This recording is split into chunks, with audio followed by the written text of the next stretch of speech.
तेरे दर पर सनम चले आए, तू ना आया तो हम चले आए। महमूद बेग सज्जल को सर पैर मैनी खेज निगाहों से तकते हुए गुनगुनाने लगा। उसकी गुनगुनाहट सज्जल को एक आंख ना भाई। उसने कहर आलूद निगाहों से महमूद बेग को घूरा और फिर मुलाजमा को वहां से जाने का इशारा करके सोफे पर बैठते हुए बोली, बुजुर्गों से सुना है कि मेहमान अल्लाह की रहमत होते हैं। तुम वाहिद इंसान होगे महमूद बेग जो हर इंसान के लिए जहमत बन जाते हो। सज्जल ने उसकी आमद पर वाज़िया तौर पर नागवारी का इजहार किया था। उसकी बात सुनकर महमूद बेग बुलंद कहका लगाते हुए हंस पड़ा। हंसी रुकी तो वो तंजिया लहजे में गोया हुआ, किन बुजुर्गों को आज बड़े फख्र से याद कर रही हो सज्जल बेगम? कहीं उनको तो नहीं जिन्होंने तुम्हें चंद कोड़ियों के इवज बेच डाला था? महमूद बेग का तंज कारगर साबित हुआ। सज्जल बुरी तरह जल भुन उठी। चलो चंद कोड़ी ही सही, मगर कोई कीमत तो है मेरी। तुम याद करके बताओ, कोई कीमत भी अदा हुई थी या कचरे के ढेर से किसी बदफितरत के हाथ लगे थे? महमूद बेग के तहकीर अमेज तंज का बदला उसने भरपूर अंदाज में लिया था। महमूद बेग पहलू बदल कर रह गया। मुझे मुकात याद दिलाते हुए कभी ना सोचना महमूद बेग, तुम्हारा माजी भूल चुकी हूँ। महमूद बेग के चेहरे का बदलता रंग सज्जल के अंदर इत्मीनान भरता चला गया। छोड़ो इन माजी की बातों को, हाल की बात करो, मुस्तकबिल की फिक्र करो। एक मशवरा या फिर समझो कि ऑफर लेकर आया हूँ यावर बख्त के महल में। महमूद बेग जल्द संभल उठा और असल मुद्दे पर आते हुए बोला, यावर बख्त का महल नहीं, सज्जल का महल। मैं हूँ इस महल की मलका, मेरी सल्तनत है ये, मेरी हुकूमत चलती है यहाँ। सज्जल क्रूफर से उसे टोकते हुए बोली, और मलका का वजूद बादशाह के दम से कायम रहता है सज्जल बीबी, और मुझे यूं लगता है कि बहुत जल्द तुम अपने मुकाम से गिरने वाली हो। महमूद बेग ने सज्जल की आंखों में झांकते हुए कहा था। उसके लहजे में मख्फी धमकी हो पहचान कर चंद सानिये के लिए सज्जल थम सी गई। ये खाली खुली धमकी किसी और को जाकर देना महमूद बेग। मैं बाखूबी आगाह हूँ कि तुम यावर बख्त के कारोबार को हथियाने की कोशिश में मसरूफ हो। अपनी फिक्र करो महमूद बेग, क्योंकि यावर बख्त अब चौकन्ना हो चुका है और अब तुम्हें छोड़ने वाला नहीं। सज्जल ने जल्द ही अपने आप पर काबू पाते हुए नफ्सियाती तौर पर महमूद बेग को मात देने की कोशिश में धमकाया। महमूद बेग के मुंह से एक बार फिर कहका फव्वारे की सूरत फूट पड़ा। सज्जल की धमकी को उसने नाक से मक्खी की तरह उड़ा डाला। तुम्हें पता है सज्जल, ये भूलपन, मासूमियत और शोहर परस्ती इन औरतों पर जचती है जो शरीफ और पाकीज़गी के जेवर से आरस्ता हों। तुम जैसी घाट घाट का पानी पी हुई औरत जब इतनी सादगी का मुजाहिरा करे तो हंसी आती है। वो तमस्खराना अंदाज में गोया हुआ। सज्जल सर ता पैर सुलग उठी। कहना क्या चाहते हो तुम? खुलकर कहो, यूं ताक ताक कर ताने मारने की जरूरत नहीं। महमूद बेग मत भूलो, तुम्हारा ये जमा जमाया खेल मेरी बदौलत है। शतरंज की बाजी अब भी मेरे हाथ में है। मेरी एक चाल तुम्हारा बना बनाया खेल बर्बाद कर सकती है। लिहाजा फजूल बातें छोड़ो और काम की बात करो जिसके लिए यहाँ आए हो। काम की बात करने से पहले तुम्हें तुम्हारी औकात याद दिलाना बहुत जरूरी है। सज्जल बेगम, इस शतरंज की बाजी में तुम सिर्फ एक प्यादा की हैसियत रखती हो जिसकी तमाम डोरें मेरे हाथ में हैं। सज्जल बीबी, ये याद रखो कि अब तुम यावर बख्त की महबूबा नहीं, बीवी हो। बीवी भी वो जो औलाद देने का जुम्म लेकर आई थी। इसकी जिंदगी में साल होने को आ रहा है, कहाँ है औलाद? सज्जल बीबी, तुम्हारा शोहर अब तक महरूमी की जिंदगी गुजार रहा है। तुम्हें लगता है कि वो मजीद सब्र या इंतजार कर पाएगा? नहीं सज्जल, वो इस सब्र और इंतजार से थक चुका है। सबीहा से बरसों की रफाकत थी, वो उसकी खुशबख्ती का सितारा थी, फिर भी वो उसे अपनी जिंदगी से निकाल बाहर कर चुका। ऐसे में तुम किस खेत की मूली हो? सज्जल बीबी, वो इस्तेहज़ाहिया अंदाज में उसे उसकी हकीकत से रोशनास करवा रहा था। सज्जल बेयकीनी से उसे देखती रह गई। अपनी आंखें खोलो, हालात देखो। हमारे मुआशरे में औलाद के मामले में खवातीन को दवाइयों तक ही महदूद रखा जाता है, मगर यावर बख्त ने सबीहा को दवाइयों तक महदूद न रखा, बल्कि मुल्क की नामवर डॉक्टरनियों से उसका चेकअप करवाया। सिर्फ यही नहीं, कोई मर्द होता तो अपनी तौहीन समझता, मगर यावर बख्त ने अपनी भी जांच पड़ताल करवा ली।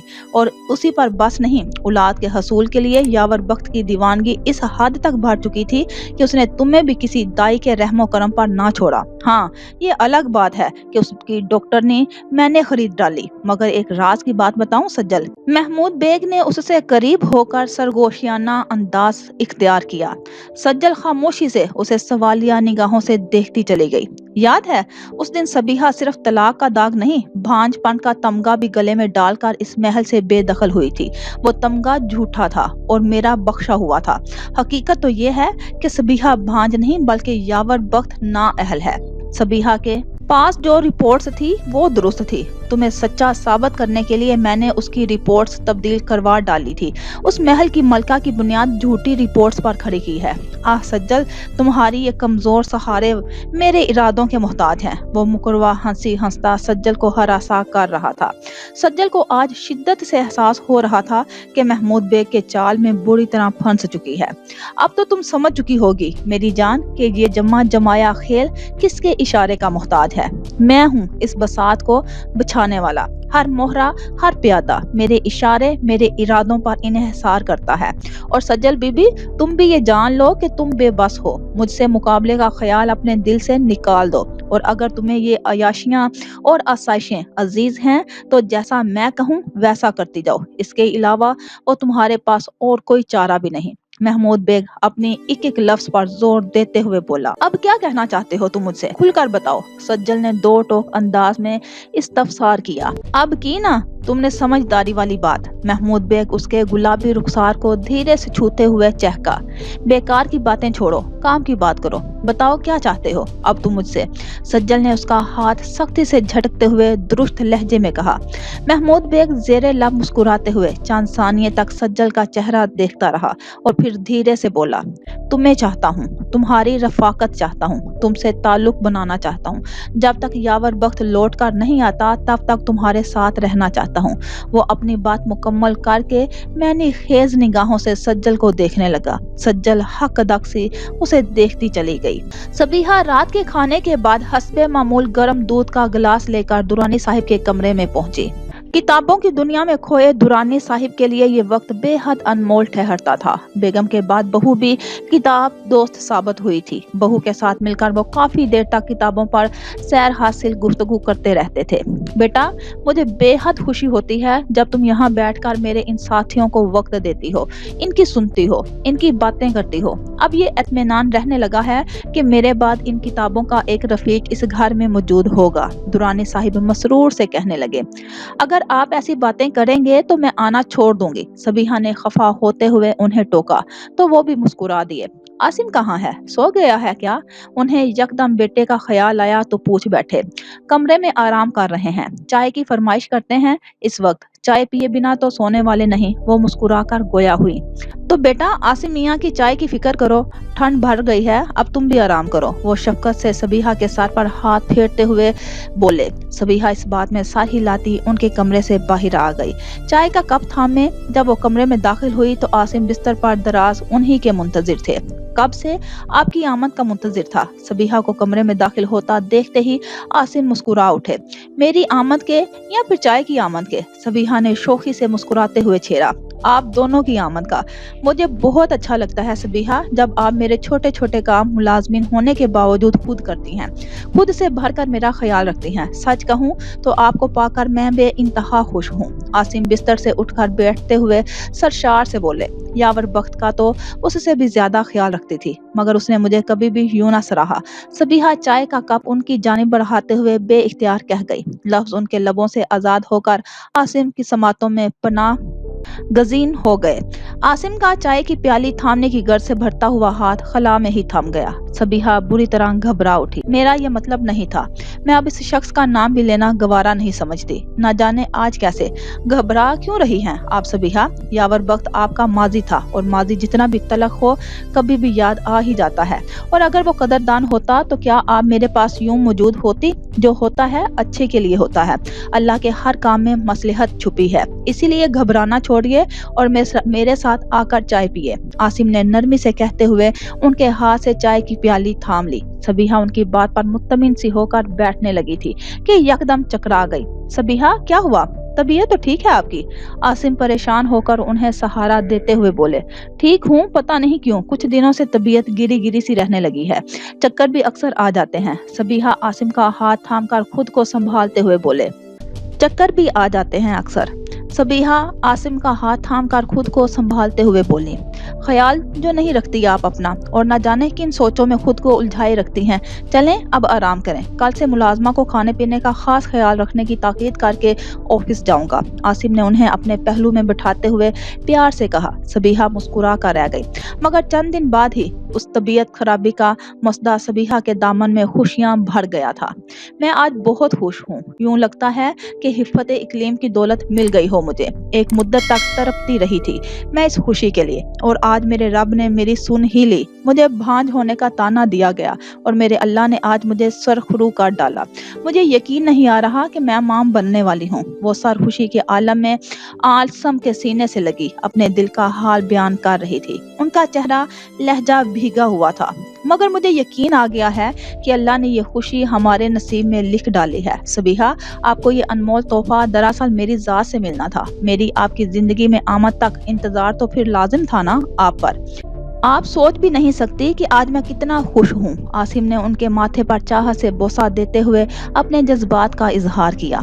मैं समझ सकती हूँ, महसूस कर सकती हूँ आपकी खुशी, मगर मेरी महरूमी इस नन्ही जान ने आज दूर कर डाली है। मुझे अपनी नजरों में मोतबर कर डाला, मुकम्मल कर डाला। अधूरापन जानलेवा होता है। आज मेरी जात की तकमील हो गई, मेरी दुनिया मुकम्मल हो गई आपके दम से। आसिम, वो फर्रते जज्बात में बहती कहे जा रही थी। तभी आसिम ने ये कहकर उन्हें लाजवाब कर डाला। मेरी दुनिया तो उसी दिन मुकम्मल हो गई थी जिस दिन आप मेरी जिंदगी में शामिल हुई थी। मेरी पहली मोहब्बत, पहली तरजीह हमेशा से आप थी, हैं और रहेंगी। आसिम की मोहब्बत उन्हें ख्वाब लगने लगी थी। यावर वक्त एक सख्त आजमाइश का नाम था, और इस आजमाइश में सुरखरू होने का इनाम अगर आसिम का साथ था तो वो अपनी किस्मत पर बेहद नाज़ा थी। बस अब हमारी दुनिया को किसी की नजर न लगे। सबीहा ने दिल ही दिल में दुआ की। आसान लफ्जों में कहूँ तो मैं चाहता हूँ कि तुम यावर वक्त को जल्द से जल्द माँ बनने की खुशखबरी सुनाओ।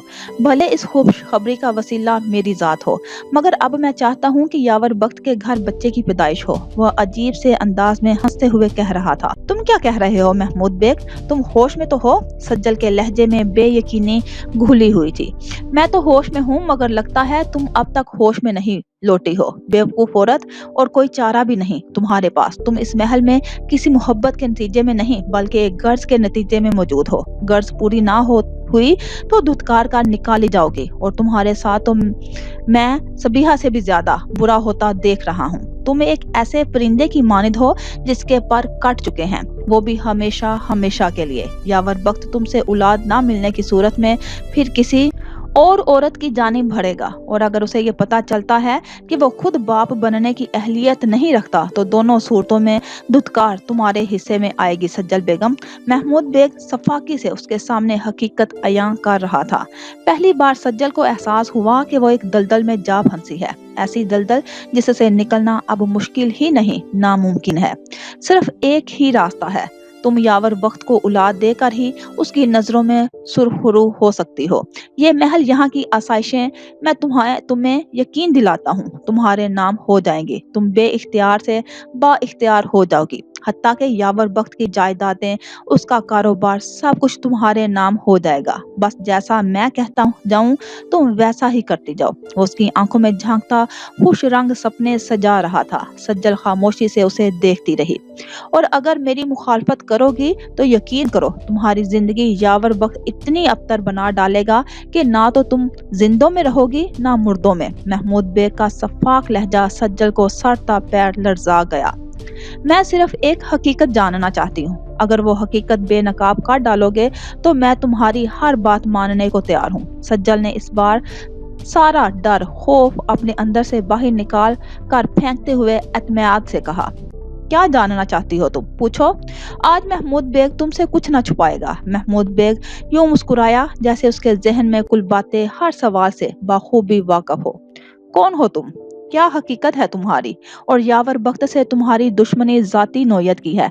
इतना तो मैं जान चुकी हूँ महमूद बेग, क्योंकि सियासत में कोई किसी के घर का तिनका तिनका नहीं उजाड़ डालता। तुम क्यों यावर वक्त को आखिरी हद तक बर्बाद करने के लिए इस शिद्दत से ख्वाहिशमंद हो महमूद बेग?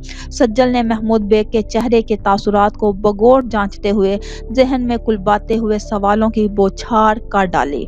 औरत अगर हसीन हो तो उसकी खूबसूरती खुद उसकी जात के लिए फितना बन जाती है। कभी कभार मुझे बहुत डर लगता है सज्जल। महमूद बेग अपनी जगह से उठ खड़ा हुआ, चलते हुए सामने दीवार पर लगी यावर बख्त की तस्वीर के सामने जा खड़ा हुआ।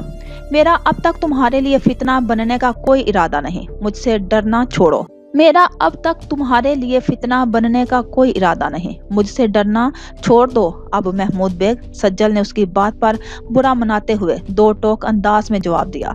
महमूद बेग ने उसकी बात पर पलट कर उसे देखा। उसके लबों पर भेद भरी मुस्कान चिपकी थी। मैं तुम्हारी नहीं, अपनी माँ की बात कर रहा हूँ। वो भी बहुत हसीन थी, मगर उसकी खूबसूरती उसके लिए आजाब बन गई थी। महमूद बेग किसी पुरानी याद के औराक पलटते हुए कहना शुरू हुआ। उसके चेहरे पर दर्द फैला हुआ था। ऐसा क्या हुआ था तुम्हारी माँ के साथ? सज्जल दरियाफ्त किए बिना ना रह पाई। उसकी खूबसूरती एक अमीर घराने के चश्मो चराग की आंखों में बुरी तरह खूब गई थी। बहुत मुअज़्ज़ज़ घराने से ताल्लुक रखता था वो शख्स। खानदानी बीवी रखते हुए दूसरी शादी नहीं कर सकता था। हाँ, मगर बदकारी का हक उसे हासिल था। उसकी बदनीयती बदकार मेरी माँ की इज्जत खा गई। रुसवाई और जिल्लत उसका मुकद्दर बन गई। महमूद बेग के लहजे में कुर्ब बोल रहा था। सज्जल भी दुख के हसार में घिर आई। अफसुर्दा सी पूछने लगी, तुम्हारी माँ ने आवाज क्यों नहीं उठाई उस जुल्म के खिलाफ? उसके घर वालों को सच्चाई से आगाह क्यों नहीं किया? माँ बेचारी मुलाजमा थी उसके घर की, मालिक था वो उस घर का। एहतजाज कैसे करती भला? फिर भी उसने मालकन को बताने की कोशिश की और इस कोशिश के नतीजे में उसे मुलाजमत से बरतरफ करके घर से धक्के मारकर निकाल दिया गया।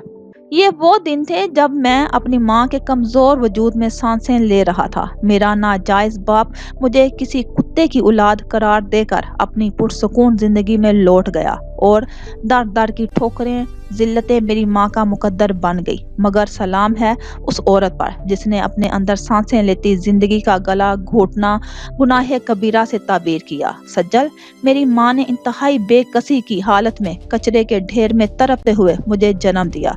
तुम महसूस कर सकती हो वो जिल्लत जो मेरी माँ ने बेकसूर होते हुए उठाई? नहीं, तुम नहीं समझ सकती, मगर मैं महसूस कर सकता हूँ वो तकलीफ, वो जिल्लत का एहसास जो मेरे अंदर नफरत और इंतकाम का लावा भड़काए रखता है। महमूद बेग के चेहरे पर गमो गुस्से के तासुरात नुमाया थे। माँ की याद आज उसे बुरी तरह तड़पा रही थी। सज्जल को जिंदगी में पहली बार सामने बैठे शख्स से हमदर्दी महसूस हुई। तुम्हारी माँ अब कहाँ है महमूद?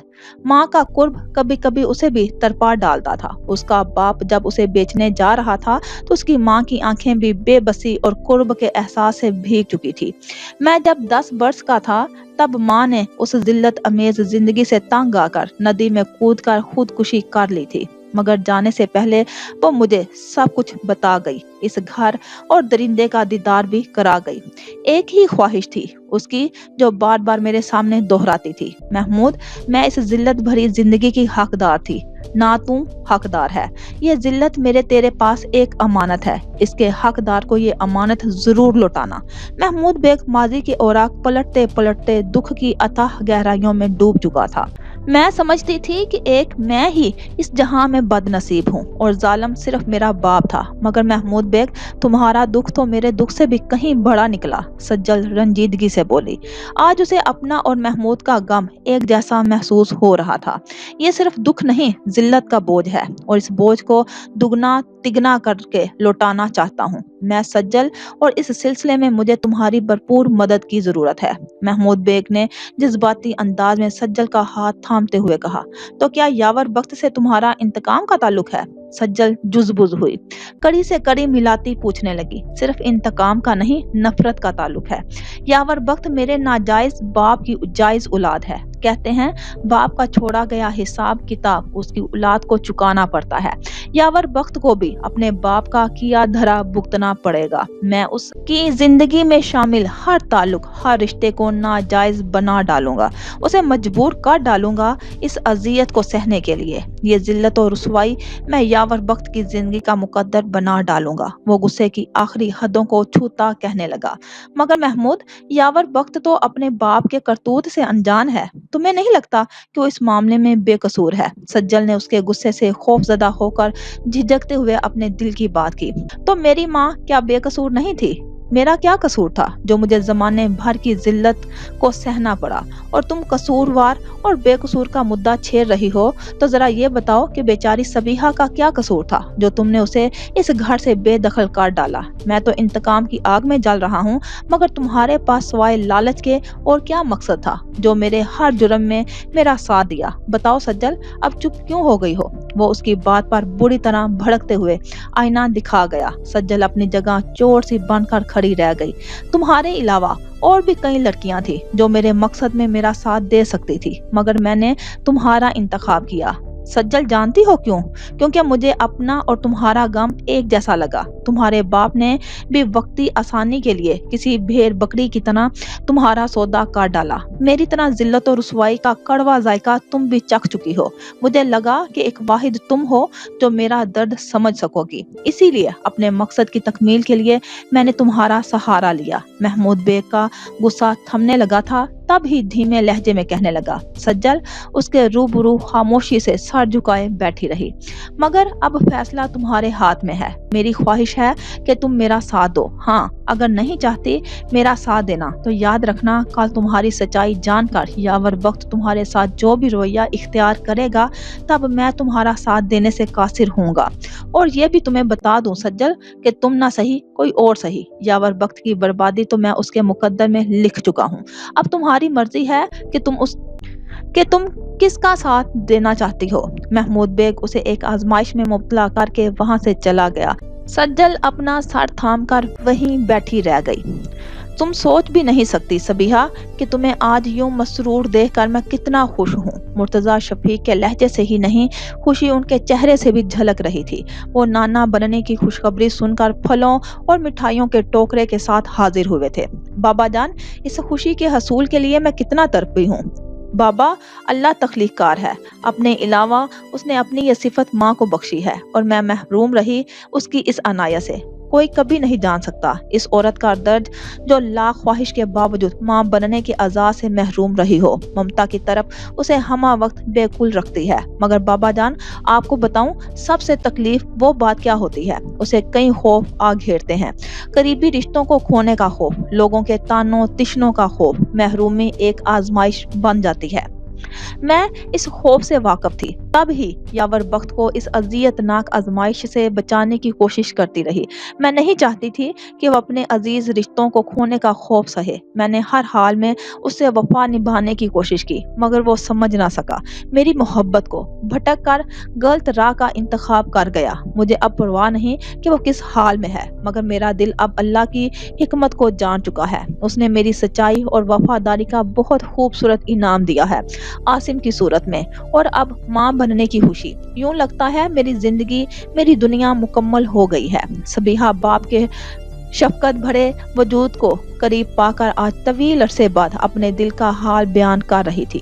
मुर्तजा शफीक उनकी बात सुनकर मुस्कुरा उठे और धीमे से समझाने लगे। सबीहा, आसिम तो हीरा है, हीरा। बस अब याद रखना, आसिम ही तुम्हारा सब कुछ है। उसकी मोहब्बत ने तुम्हें जिंदगी की जानिब लौटने में मदद की, तुम्हें एतमाद बख्शा, और अब ये माँ बनने की खुशी भी तो उसी के दम से है। माजी को भूल जाओ, समझो एक बुरा ख्वाब था। आसिम ही अब तुम्हारा हाल और मुस्तकबिल है। इससे मोहब्बत निभाओ, वफादारी निभाओ।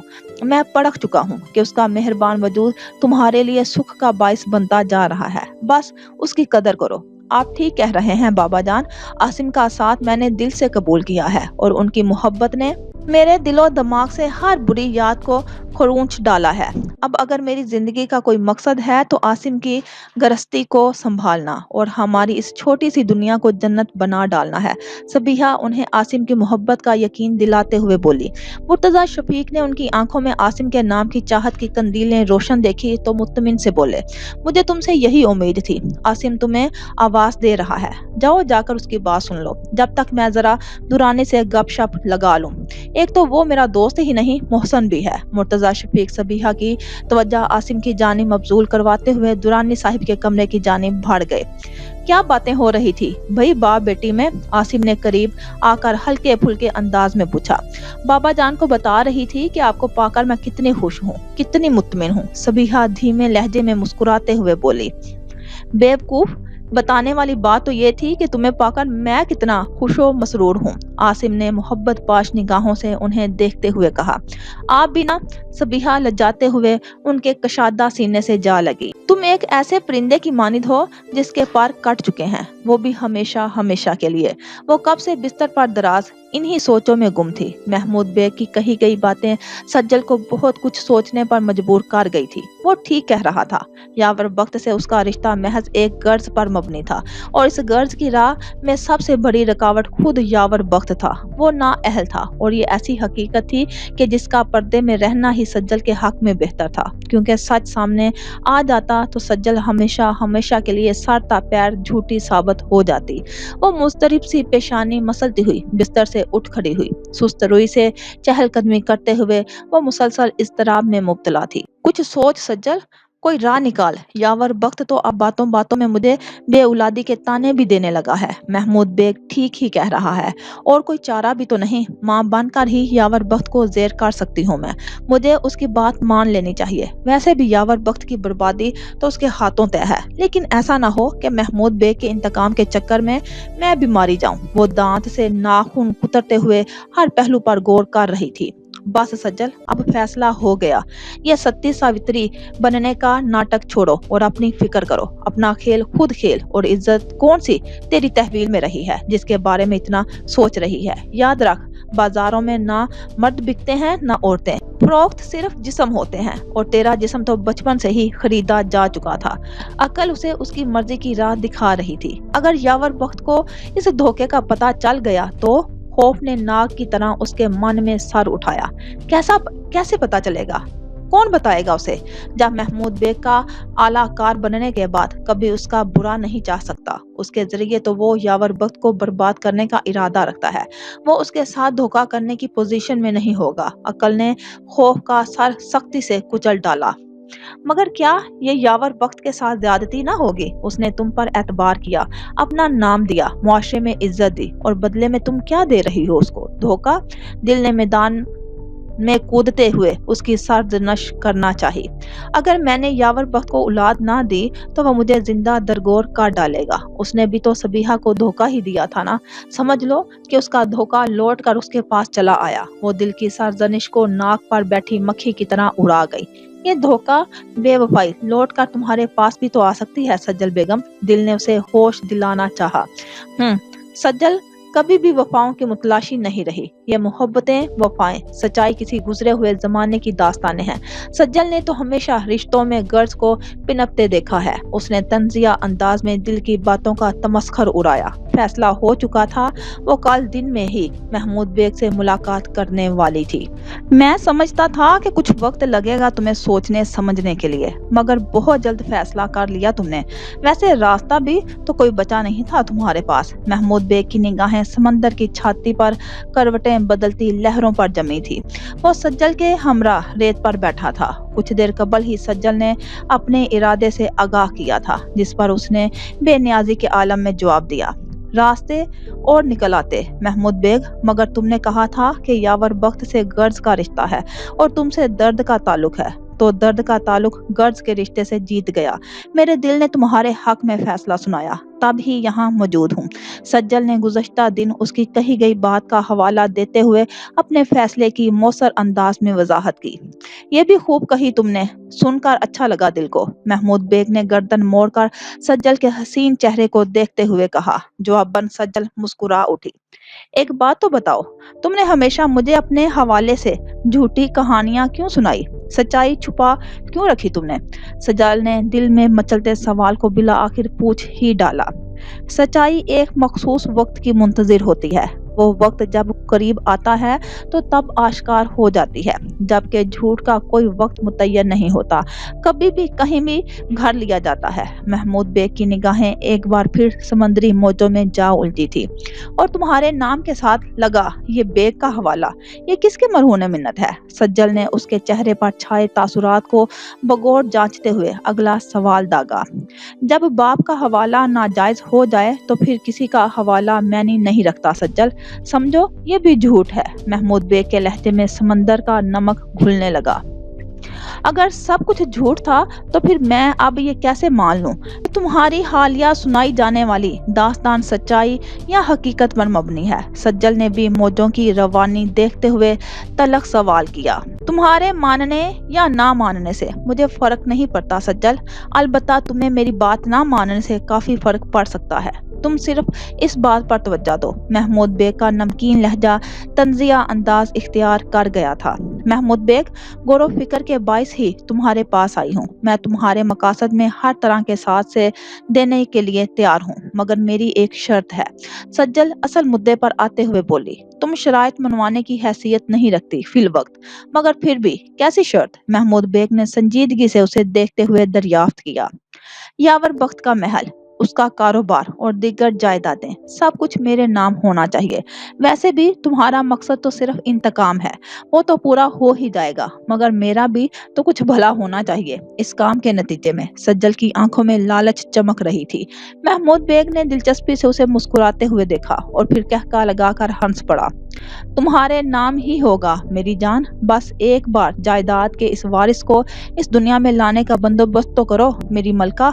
महमूद बेग ने बाएं आंख दबाते हुए मैंने खेज अंदाज में कहा। सज्जल उसकी बात का मफहूम समझते हुए ताइदी अंदाज में मुस्कुरा गई। कुछ देर बाद वो दोनों एक दूसरे का हाथ थामे साहिल से दूर होते चले गए। नारंगी गोला समंदर में डूबने को तैयार था। सुरमई शाम दिन ढलने के इंतजार में बेचैन थी। उल्फत बदल गई, कभी नीयत बदल गई, खुद गर्ज जब हुए तो फिर सीरत बदल गई। अपना कसूर दूसरों के सर पर डालकर कुछ लोग समझते हैं हकीकत बदल गई। यावर बख्त के तमाम खदशात दम तोड़ते चले गए। मौजूदा हालात जो मद्देनजर रखते हुए भी पार्टी के पंडितों ने मुशावरत के बाद यावर बख्त पर एतमाद का इजहार कर डाला था। अलबत्ता महमूद बेग को जल्द अज जल्द फारिग करने की खास ताकीद भी कर डाली थी। कई अहम मसलों पर अजीज के साथ अहम गुफ्तो शनीद के बाद वो कराची लौट आए थे। सज्जल ने बेहद गर्मजोशी से इस्तकबाल किया था। खाने के खास एहतमाम के साथ साथ चाओ चौंचले भी सबीहा की तरह उठाए जा रहे थे। यावर बख्त ज़हनी तौर पर इलेक्शन की तैयारियों में इस कदर उलझे हुए थे कि सज्जल के बदले तेवर और महमूद बेग की कारोबारी मदाखलत की वक्ती तौर पर नजरअंदाज किए हुए थे। इलेक्शन में जीत फिलहाल उनकी जिंदगी का अव्वलीन मकसद बन चुका था। ये एक जीत मुस्तकबिल करीब में उन्हें कई फतूहात से हमकिनार करा सकती थी और बिला आखिर वो दिन आ ही गया जिसका उन्हें शिद्दत से इंतजार था। अपने हलके में उन्हें शानदार कामयाबी नसीब हुई थी। इस खुशी में पार्टी की जानिब से जश्न मनाया जा रहा था। वो रात गए घर लौटे थे। सज्जल शब ख्वाबी के लिबास में मलबूस उनकी आमद की शिद्दत से मुंतजिर थी। उनके कमरे में दाखिल होते ही वो बेताबी से उनके सीने से जा लगी। मुबारक हो यावर जी, आपको बहुत ही खुशी। वो मखमूर लहजे में बोली। तुम्हें भी मुबारक हो। आज सोई नहीं अभी तक? यावर बख्त उसकी हसीन जुल्फों को सहलाते हुए बोले। आपका इंतजार हमें जगाए रखता है। नींद रूठी रूठी रहती है, ख्वाब भी खफा खफा से लगते हैं। आप आते हैं तो आपकी हमराही में हमारे चैनो सुकून की भी तशरीफ आवरी होती है। सज्जल की दिल लगी अरूज पर थी। यावर बख्त ने दिलचस्पी से उसके चेहरे को देखा और कहने लगे, कोई खास बात है जो आज यूं बेकरारी का मुजाहरा किया जा रहा है? खास बात तो है, आज जीत का दिन जो है। सज्जल मैनी खेज लहजे में गोया हुई। हाँ, जीत का दिन है। आज की रात तो खास होनी चाहिए। यावर बख्त उसकी मैनी खेजी पर मुस्कुराए। मगर मैं इस जीत की बात तो नहीं कर रही। सज्जल को पहेलियां बुझवाने में मजा आ रहा था। फिर किस जीत का जिक्र है मेरी जान? यावर बख्त भी रुमानियत के रंग में रंगने लगे थे। हमारी मोहब्बत की जीत। सज्जल ने उनके कान में सरगोशी की। जल्द बताओ ना, पहेलियां ना बुझवाओ। मोहब्बत कैसी जीत? यावर बख्त की बेचैनी अरूज पर थी। इस महल में कोई आने वाला है। सज्जल की सरगोशियां। कौन? यावर बख्त की बेकरारियां। आपका वारिस। यावर बख्त का जानशीन। वो उनकी आंखों में झांकते हुए बोली। तुम्हारा मतलब है कि? यावर बख्त ने बेयकीनी के आलम में अपने हसार में ले डाला। आप बाप बनने वाले हैं यावर जी। सज्जल उनके मजीद करीब होते हुए बोली। मैं बाप बनने वाला हूँ? क्या वाकई? यावर बख्त उसे बाहों में उठाए खुशी से झूम उठे। ओ सज्जल, तुम नहीं जानती तुमने मुझे कितनी बड़ी खुशी दी है आज। मैं तरस रहा था, तड़प रहा था।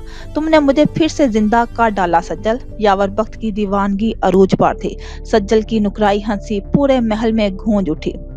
जब हकीकत उन लबों पर आएगी, हर तरफ एक हुलबुली मच जाएगी। ऐसा लगता है अब नागन कोई नाग से मुझको जिया ढसवाएगी।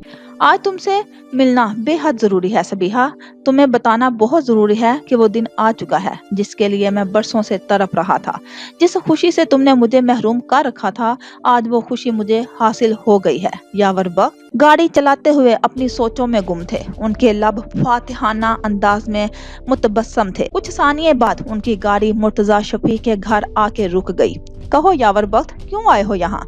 वो मुर्तजा शफीक के रूबरू बैठे थे। मुर्तजा शफीक के चेहरे पर नागवारी के तासुरात नुमाया थे। वो करख्त लहजे में इस्तफसार कर रहे थे। खुशखबरी लेकर आया हूँ, सबीहा को सुनाना चाहता हूँ। मिठाई लाया हूँ, उसे पेश करना चाहता हूँ। यावर बख्त ने कुरूफर से जवाब दिया। वो अब यहाँ नहीं रहती, वो उस घर से जा चुकी है। मुर्तजा शफीक ने उनकी बात को सरसरी अंदाज में सुनते हुए टका सा जवाब दिया। यहाँ नहीं रहती तो फिर कहाँ रहती है? यावर बख्त मुतजिब हुए। अपने शोहर के साथ, अपनी जन्नत में। मुर्तजा शफीक ने मुस्कुरा कर जवाब दिया। यावर बख्त को हैरत का शदीद झटका लगा। सबीहा ने शादी कर ली? वो अजब से अंदाज में जेरे लब बुड़बुड़ाए। मुर्तजा शफीक ने नहायत दिलचस्पी से उनके चेहरे के तासुरात का बगौर जायजा लिया और फिर खनकारते हुए इस्तफसार करने लगे। तुम बताओ, किस खुशखबरी की मिठाई लेकर आए हो? मैं बाप बनने वाला हूँ।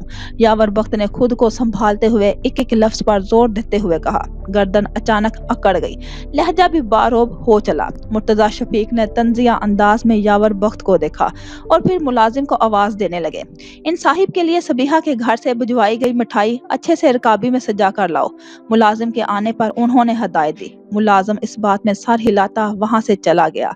सबीहा के घर से मिठाई? मगर किस खुशी में? यावर बख्त के दिल को खटका हुआ। बताता हूँ, पहले जरा मिठाई तो आने दो। मुर्तजा शफीक ने मुस्कुराते हुए उनके तजस्सुस को हवा दी। यावर बख्त जुजबुज होते इंतजार करने लगे। मुलाजिम कुछ सानिये में मिठाइयों से सजी रकाबी उठाए चला आया। साहिब को पेश करो। मुर्तजा शफीक ने अगला हुक्म जारी किया। मुलाजिम ने हुक्म की तामील की। मुंह तुम भी मीठा करो यावर बख्त। मुर्तजा शफीक बारोब अंदाज में मुखातिब हुए। यावर बख्त ने रस्मन मोती चूर के लड्डू का छोटा सा हिस्सा तोड़कर मुंह में डाला और फिर इस्तफसार करते हुए बोले। किस बात के लिए है मिठाई?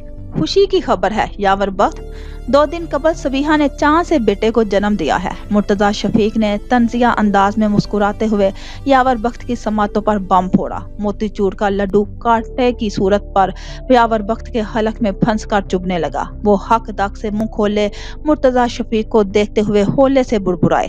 बेटे को जन्म दिया है सबीहा ने? मगर वो तो आगे के लफ्ज उनके हलक में अटक कर रह गए। वो भांज है, ये फकत तुम्हारा इल्जाम था यावर बख्त, हकीकत नहीं। मुंह मीठा कर चुके हो तो अब तुम यहाँ से जा सकते हो। मुर्तजा शफीक ने यावर बख्त को आईना दिखाते हुए करख्तगी से कहा। यावर बख्त में कान की अंदाज में उठ खड़े हुए। और हाँ, इस घर से और यहाँ के लोगों से तुम्हारा ताल्लुक हमेशा हमेशा के लिए खत्म हो चुका है। दोबारा यहाँ आने की जुर्रत न करना। मुर्तजा शफीक ने तंबीही लहजे में यावर बख्त को एक बार फिर मुखातिब करते हुए कहा। यावर बख्त ने गायब दिमागी की कैफियत में मुड़कर मुर्तजा शफीक को देखा और लंबे लंबे डग भरते वहां से चले गए। तुम मेरी बेटी के जख्मों पर नमक छिड़कने की गर्ज से आए थे यावर बख्त। تم شاید بھول چکے ہو کہ اس کی زندگی میں سب سے بڑا ناسور تم خود تھے، جسے قدرت نے اب نکال پھینکا ہے۔ اور یاد رکھنا، اب تمہیں میں صبیحہ کی زندگی میں مداخلت کرنے کی اجازت کسی صورت نہ دوں گا۔ مرتضیٰ شفیق خود سے عہد کرتے ہوئے ملازم کو گاڑی میں تحفے، تحائف اور دیگر سامان رکھوانے کی ہدایت کرنے لگے۔ گزشتہ 2 دنوں سے وہ اپنا بیشتر وقت اپنے نواسے کے ساتھ گزار رہے تھے۔ آج بھی ان کا کچھ ایسا ہی ارادہ تھا۔ السلام علیکم۔ وہ دونوں کچھ ثانیے قبل ہی اس مشہور و معروف اخبار کے آفس پہنچی تھی۔ ریسیپشن پر موجود لڑکی کو قمر جہاں نے پکارتے ہوئے اپنی جانب متوجہ کیا۔ وعلیکم السلام۔ اوہ، آپ تو معروف گلوکارہ قمر جہاں ہیں نا؟ خوش آمدید۔ لڑکی نے اسے پہچان کر پرجوش انداز میں خوش دلی سے کہا۔ جی جی، بالکل درست پہچانا۔ دراصل کسی خاص کام کے سلسلے میں آپ کے آفس آنے کا اتفاق ہوا۔ کیا مدیر صاحب سے اس وقت ملاقات ہو سکتی ہے؟ قمر جہاں نے فاریہ کو ایک نظر دیکھ کر سبھاؤ سے سامنے کھڑی لڑکی کو جواب دیا۔ جی، میں معلوم کرتی ہوں۔ تھوڑا انتظار کرنا ہوگا جب تک آپ دونوں تشریف رکھیے۔ لڑکی اتنا کہہ کر مدیر صاحب سے کال پر بات کرنے لگی۔ وہ دونوں سامنے رکھی نشستوں پر جا بیٹھی۔ مس قمر، آپ مدیر صاحب سے مل سکتی ہیں۔ کچھ ہی پل گزرے ہوں گے کہ اس لڑکی نے چہرے پر پیشہ ورانہ انداز میں مسکراہٹ سجائے ایک حال نما کمرے کی جانب اشارہ کرتے ہوئے کہا۔ وہ دونوں اس کا شکریہ ادا کرتی حال نما کمرے میں آ گئی۔ خوش آمدید قمر جہاں صاحبہ، آپ کی آمد سے کافی خوشی محسوس ہوئی۔ ان کے کمرے میں داخل ہوتے ہی مدیر صاحب نے اعلیٰ اخلاق کا مظاہرہ کرتے ہوئے دونوں کو بیٹھنے کی دعوت دی۔ بہت شکریہ جناب، دراصل ایک خاص کام ہے آپ سے۔ اگر آپ کی معاونت مل جائے تو ہم بے حد شکر گزار ہوں گے آپ کے۔ قمر جہاں نے عاجزی سے اپنی بات کا آغاز کیا۔ ارے حکم کیجیے جناب، بے فکر ہو کر کہیے، کیا کام ہے؟ مدیر صاحب کے چہرے پر بھی پیشہ ورانہ مسکراہٹ سجی تھی۔ دراصل ایک پرانی صحافی تھی جو اکثر کالم نگاری کیا کرتی تھی آپ کے اخبار میں، نیوز چینل پر خبریں بھی پڑھا کرتی تھی۔ بدقسمتی سے وہ نزندوں میں شمار نہیں ہوتی۔ قمر جہاں ایک ایک لفظ کو ذہن میں ترتیب دیتے ہوئے کہہ رہی تھی۔ مدیر صاحب نے قطع کلامی کرتے ہوئے کہا۔ ارے جناب، اتنی تمہید باندھنے کی کیا ضرورت ہے؟ سیدھے سیدھے اس صحافی کا نام بتائیے۔ مہرو عظیم نام ہے ان کا۔ اس بار قمر کے بجائے جواب فاریہ نے دیا تھا۔ اوہ، مہرو عظیم؟ اس کا تو قتل ہوا تھا۔ بہت پرانا اور الجھا ہوا کیس تھا یہ جو اب تک سلجھنے سے قاصر ہے۔ مگر آپ کیا جاننا چاہتے ہیں مہرو عظیم کے حوالے سے؟ مدیر صاحب کے چہرے سے مسکراہٹ یکدم غائب ہو چکی تھی۔ بے حد سنجیدہ انداز میں وہ ان دونوں کے چہروں کو دیکھتے ہوئے استفسار کر رہے تھے۔ مہرو عظیم کون تھی؟ کس کیس پر وہ اپنے قتل سے پہلے کام کر رہی تھی؟ اور اس کا قتل کیسے ہوا؟ کس نے کیا؟ یہی سب کچھ۔ قمر جہاں نے فاریہ کی جانب دیکھتے ہوئے وہ تمام سوالات مدیر صاحب کے سامنے گوش گزار کر ڈالے جو پچھلے کئی دنوں سے ان کے اذہان میں کل بلا رہے تھے۔ مدیر صاحب دھیمے سے مسکرائے اور پھر گویا ہوئے۔ مہرو عظیم ہماری بہترین صحافی تھی، اپنے نام کی طرح عظیم، بلند ارادوں، پختہ عزم کی عمدہ مثال تھی۔ وہ بہت نڈر، بے باک اور سچی عورت۔ میں نے اس جیسی دور اندیش اعلیٰ تعلیم یافتہ خاتون آج تک نہیں دیکھی۔ ہمارے اخبار میں تواتر سے اس کے کالم چھپتے تھے اور ہم مدیر ان کو آئے دن اس کی بے باکی اور سچ گوئی پر باتیں سننا پڑتی تھی، مگر بانی صاحب کی حمایت اسے حاصل تھی، سو اپنا کام وہ کیے جا رہی تھی۔ معاشرے کے بڑے سے بڑے مگر مچھوں کو اس نے بے نقاب کر ڈالا تھا، کئی مظلوموں کی اس نے داد رسی کی تھی۔ وہ واقعی بہت عظیم تھی۔ مدیر صاحب پرانی یادوں میں کھوئے کہتے چلے گئے۔ فاریہ اور قمر جہاں مکمل طور پر ان کی جانب متوجہ تھی۔